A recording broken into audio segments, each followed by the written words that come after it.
There's a moment in every dynamic with an avoidant person where something quietly shifts.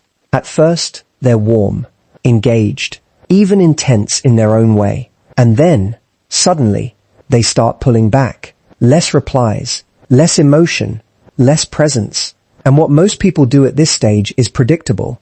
They try harder, more messages, more explanations, more emotional investment. But here's the truth that changes everything. You don't get closeness from an avoidant by increasing pursuit. You get it by removing pressure. And that starts with understanding something very important. Avoidant individuals don't interpret closeness the same way most people do. Where you see love growing through consistency, they may feel something else entirely. Pressure, expectation, or emotional demand. So when you chase, you don't create safety in their system. You create activation, and activation makes them retreat. Now, let's be very clear. Walking away is not about playing games. It's not about manipulating someone into missing you. It's about restoring your emotional position, because right now, the dynamic is tilted. One person is investing emotionally. The other is regulating distance. And that imbalance is what kills attraction over time. So what does walking away actually mean in a healthy, intelligent way? It doesn't mean disappearing in anger. It means stepping out of overinvestment. It means you stop being the one who fills every silence. You stop chasing clarity from someone who benefits from ambiguity. You stop proving your worth to someone who is still deciding if they want to show up. And instead, you return your focus back to your own life. Not performatively, not to trigger them, because you realize something fundamental. Your emotional world cannot revolve around someone who only engages when it feels comfortable for them. Now here's where something interesting happens. When you stop chasing, something shifts in their perception. Not instantly, not dramatically, but psychologically, because avoidant dynamics are built on a pattern. Distance, relief, curiosity, re-evaluation. When you remove pursuit, you remove pressure. And when pressure disappears, their nervous system is no longer in escape mode. And in that space, reflection begins. They start noticing your absence in a way they couldn't united. It was overwhelming them. But here's the part most people misunderstand. The goal is not to make them come back. The goal is to stop needing them to validate your emotional stability. Because if you walk away with emotional desperation still attached, you haven't actually walked away. You've just created distance while still waiting. Real walking away looks different. It looks like you respond less, not out of strategy, but out of respect for your own peace. You stop over-explaining your feelings to someone who repeatedly misunderstands them. You stop negotiating your needs with someone who treats needs as pressure. And most importantly, you stop abandoning yourself just to stay connected to them. And in that process, something powerful happens internally. You begin to rebuild your emotional baseline. You stop interpreting inconsistency as a challenge to fix. You stop treating withdrawal as something you must solve. And you start choosing stability over uncertainty. Now here's the paradox. When you finally stop trying to hold on to someone who keeps slipping away, you become the version of yourself they were initially drawn to. Calm, grounded, not emotionally reactive. And from that place, if they return, the dynamic is no longer based on chasing. It is based on choice. But even if they don't return, something more important has already happened.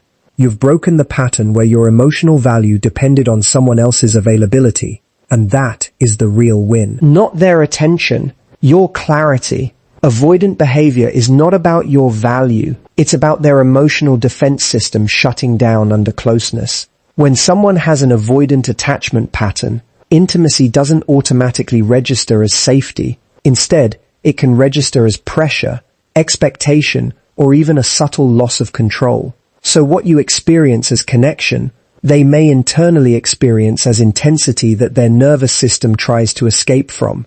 This is where most misunderstandings begin. You may think, if I matter to them, they would come closer. But in their internal wiring, closeness can trigger the opposite response.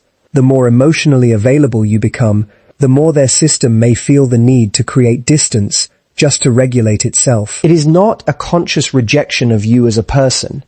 It is a learned emotional reflex designed to protect their sense of independence and emotional safety.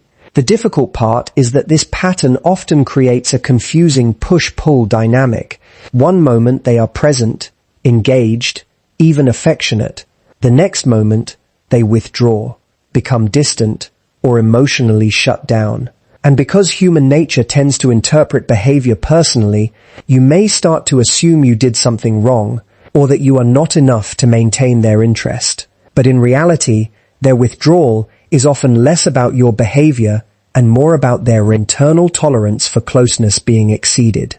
Avoidant individuals often value connection, but they struggle with sustained emotional exposure. When intimacy deepens, it can unconsciously activate beliefs like, I will lose myself, I will be trapped, or I will be overwhelmed. So instead of leaning in, they step back. Not because they don't feel anything, but because feeling too much at once becomes difficult for their system to hold. This is why reassurance alone rarely solves the issue. The more you try to reassure, explain, or emotionally bridge the gap in moments of withdrawal, the more their nervous system may interpret it as additional intensity. And in that state, logic doesn't override emotion, regulation does. They don't need more convincing, they need space to regulate their internal response. Understanding this changes everything, because once you see that their distancing is not a measurement of your worth, you stop personalizing every shift in their behavior. You stop chasing certainty from someone whose pattern is built around avoiding emotional saturation.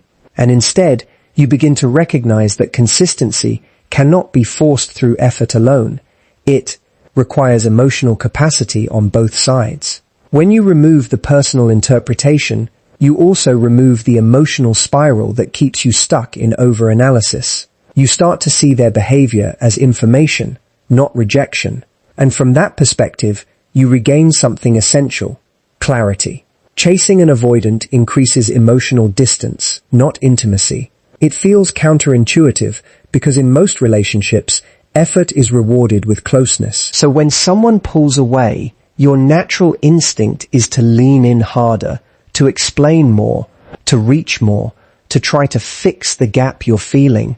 But with an avoidant dynamic, that instinct often produces the opposite effect. When you chase, what you are really doing is increasing emotional intensity in the system. And for someone with avoidant tendencies, intensity is not processed as connection, it is processed as pressure. Even if your intentions are loving, consistent pursuit can feel like a demand for immediate emotional availability. And when their nervous system senses that demand, it activates their protective response, withdrawal. So instead of closing the gap, chasing expands it. You move closer emotionally, but they move further away physically or energetically. This creates a push-pull cycle where the more you invest, the less available they become. And the less available they become, the more you try to fix it. Over time, this loop strengthens itself. What makes this especially difficult is that chasing often feels responsible. You may tell yourself that if you just communicate better, explain more clearly, or show more understanding, they will finally feel safe enough to stay close. But avoidant patterns don't respond to increased emotional effort in the way anxious patterns might. They respond to reduced pressure and increased space. When you chase, you unintentionally remove that space. Every message sent in anxiety, every attempt to clarify uncertainty, every emotional check-in during their withdrawal can feel, from their perspective, like the situation is becoming more consuming. And when something feels consuming to an avoidant system, the instinct is to step back further to regain equilibrium. This is why relationships with avoidant individuals often feel like they become more distant, the harder you try. It is not that your effort is meaningless, it is that it is being applied in a way that conflicts with their emotional regulation needs. You are trying to create closeness through movement toward them, while they are trying to create safety through movement away.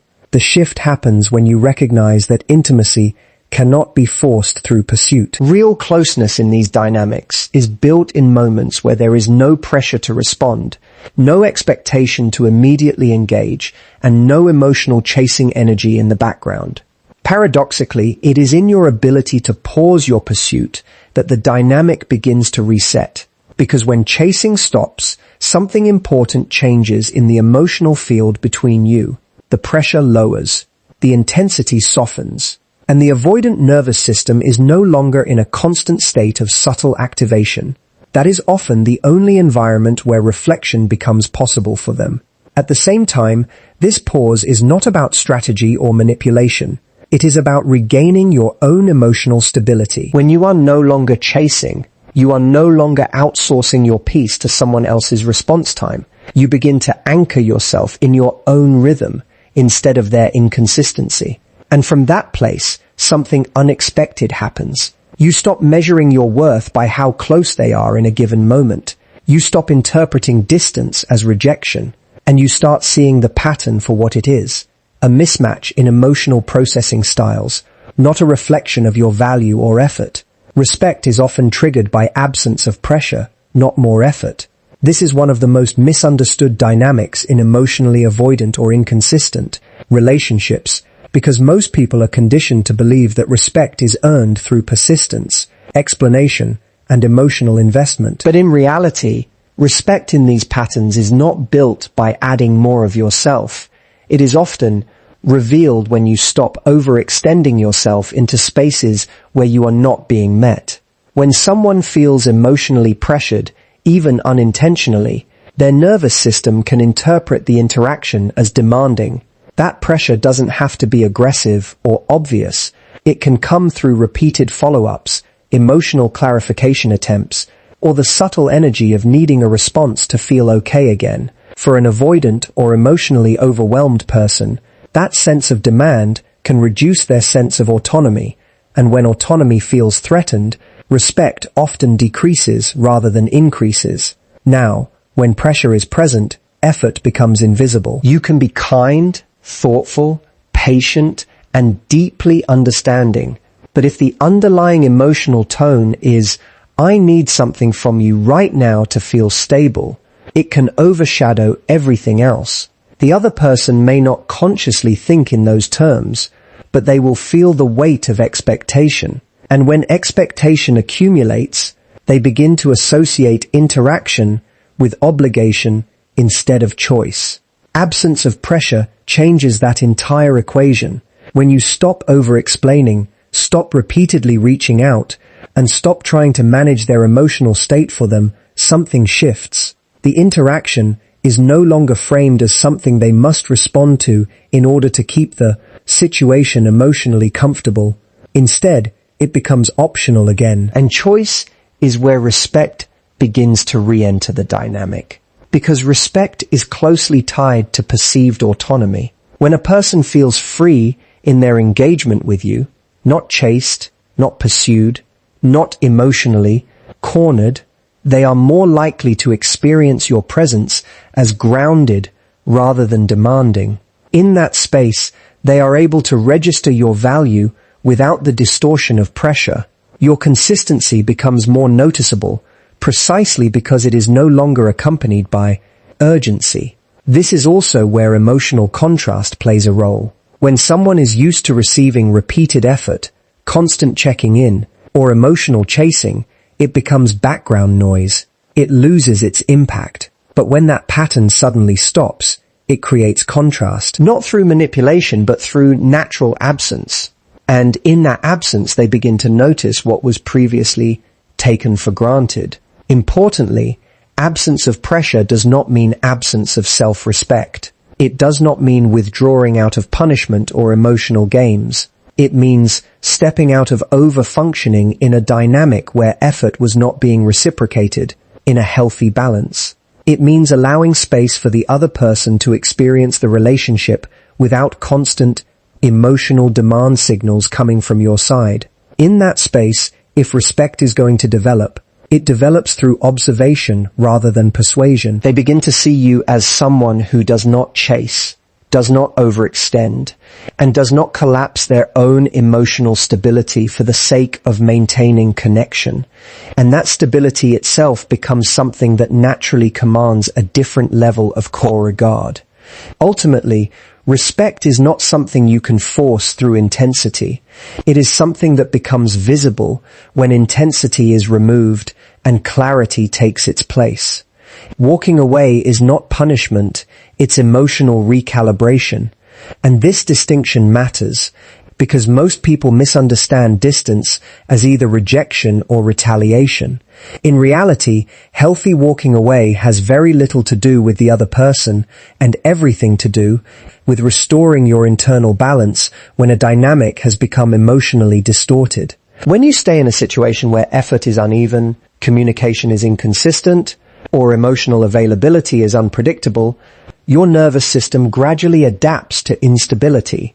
You start overthinking more, waiting more, analyzing more, and reacting more intensely to small changes in tone or behavior. Over time, your emotional baseline shifts away from calmness and toward reactivity. You are no longer responding from a grounded state. You are responding from anxiety, anticipation, and uncertainty. Walking away interrupts that cycle.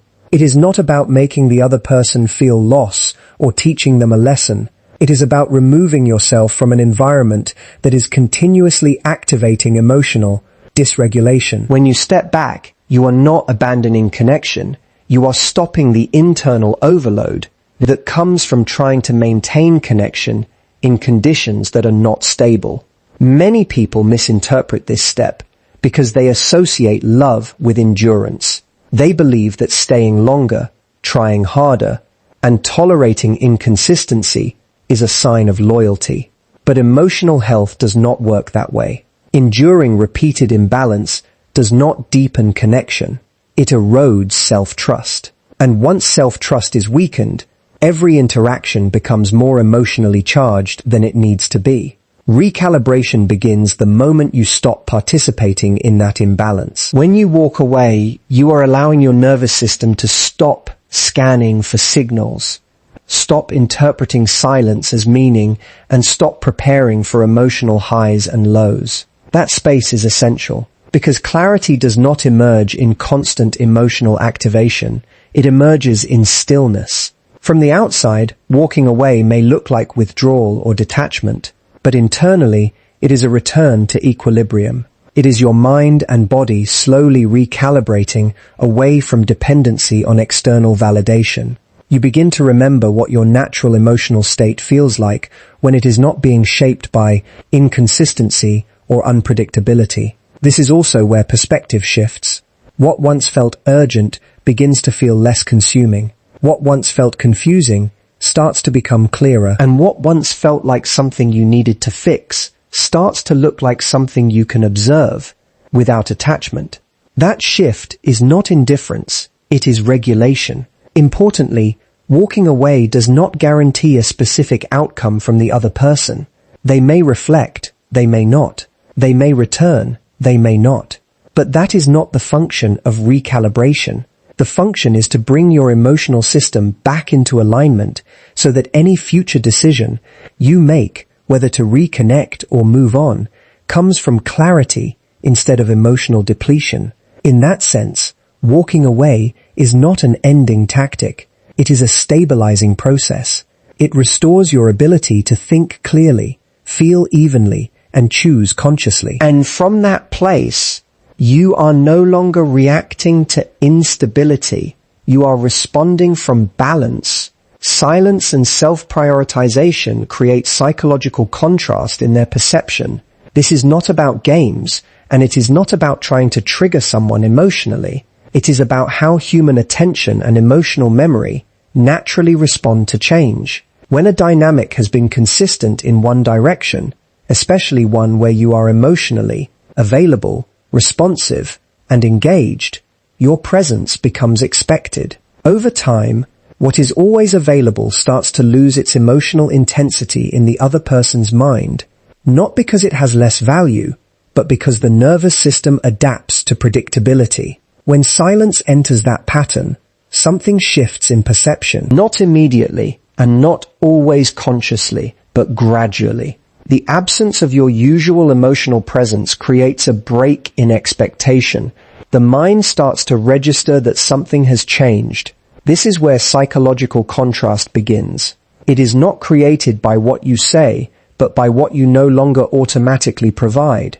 Self-prioritization reinforces that contrast. When you are no longer constantly available, constantly explaining, or constantly adjusting your emotional state to match theirs, you begin to occupy a different position in the dynamic. Instead of being the person who fills gaps instantly, you become someone who is no longer overextending to maintain connection. And that change is felt, even if it is not immediately acknowledged. Human perception is highly sensitive to contrast. We often do not evaluate value in isolation. We evaluate it in comparison to what came before. So when someone who was consistently accessible becomes more selective with their attention, the mind naturally recalibrates how that presence is perceived. What was once assumed becomes noticeable again. What was once taken for granted begins to stand out. Silence also removes emotional saturation. When there is constant interaction, constant reassurance, or constant engagement, the emotional signal can become diluted. But when that signal pauses, even briefly, it regains clarity. The absence creates space for reflection rather than reaction. It allows the other person to process your presence without the interference of ongoing emotional input from your side. At the same time, self-prioritization changes how you are internally positioned in the dynamic. You are no longer behaving as though their responsiveness determines your emotional state. Instead, your focus shifts back to your own rhythm, your own priorities, and your own stability. This shift is felt in the interaction, even without direct communication. Importantly, this contrast is not about manipulation or creating fear of loss. It is a natural outcome of restoring balance where over-involvement previously existed. When one person consistently gives more emotional energy than they receive, the system becomes imbalanced. Silence and self-prioritization simply interrupt that imbalance and reintroduce emotional neutrality. From that neutral space, perception changes. The other person may begin to notice your absence more clearly, not because you disappeared, but because you are no longer filling every space automatically. And in that space, they are forced to reconcile your presence without the assumption of constant availability. Ultimately, psychological contrast is not about changing someone's feelings through effort. It is about changing the conditions under which those feelings are formed. And when you stop over-functioning and start prioritizing yourself, you naturally shift the way you are experienced in the dynamic, without needing to force any outcome. Real power in relationships comes from emotional independence, not pursuit. This is a shift in perspective that changes the entire way you engage with connection, because most people are conditioned to believe that closeness is secured through effort, attention, and constant emotional investment. But pursuit, especially when driven by anxiety or uncertainty, often places your emotional stability in someone else's hands. And the moment your internal state depends on another person's response, you begin to lose the very grounding that creates attraction and respect. Emotional independence means that your sense of stability is not dictated by how quickly someone replies, how consistently they show up, or how much validation they give you in a moment. It does not mean you do not care. It means your emotional center is not outsourced. You can care deeply while still remaining internally regulated. You can be present in connection without collapsing your sense of self into it. When pursuit becomes the dominant strategy in a relationship, the dynamic subtly shifts. You begin to monitor behavior more closely, interpret silence more personally, and adjust your actions based on the other person's availability. Over time, this creates imbalance. One person becomes the pursuer, constantly reaching and adapting, while the other becomes the responder, choosing when and how to engage. This imbalance does not create attraction in a stable way. It creates dependency on one side and withdrawal on the other. Emotional independence disrupts that pattern. When you are no longer chasing reassurance, you are no longer sending signals of emotional urgency. You stop over-explaining your feelings to be understood and instead allow your boundaries and behavior to communicate your self-respect. This changes the tone of the entire interaction. You are no longer interacting from a place of neediness, but from a place of choice, and choice is where real power exists. When someone senses that you are not engaging with them out of emotional necessity, but out of genuine presence, it alters how they perceive you. You are no longer someone trying to secure a connection at all costs. You become someone who can engage, but does not depend. That distinction is felt even without words. Pursuit, especially when it becomes repetitive, can unintentionally signal that your emotional equilibrium is tied to their behavior. Even if your intentions are loving, the underlying energy communicates dependence, and dependence, in most relational dynamics, reduces perceived strength, not because vulnerability is weakness, but because imbalance creates pressure in the system. Emotional independence restores balance. It allows you to step back when needed without panic, to pause without fear of losing someone, and to engage without overextending yourself. This creates a grounded presence that is far more stable and sustainable than constant pursuit. It also allows you to observe the relationship more clearly, without the distortion of anxiety-driven interpretation. From this state, connection becomes a choice rather than a compulsion. You are not reaching to avoid loss. You are engaging because it aligns with your values and emotional clarity. And that is what real power looks like in relationships. Not control over another person, but control over your own emotional state, regardless of their behavior.